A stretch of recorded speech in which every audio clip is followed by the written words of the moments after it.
Okay, so this is the wiring harness I have here. We've got the ESC. It starts from where the battery plugs in. Then you've got your XT90 anti-spark. You've got your charge port, your inline fuse, BMS, and capacity meter. So you can take any 6-cell battery, lithium ion or LiPo. You take your battery, you basically plug your battery up, plug the balance connector in, take your loop key, plug it in,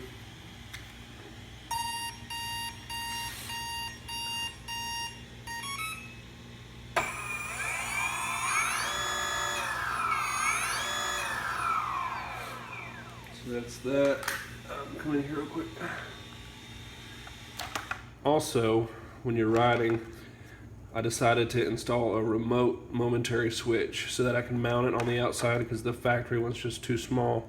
So at any time you can just press the button, it'll display your voltage, and after 10 seconds it'll completely shut off, so it won't drain your battery, and it needs to be under no load when you check it anyways. So that's that.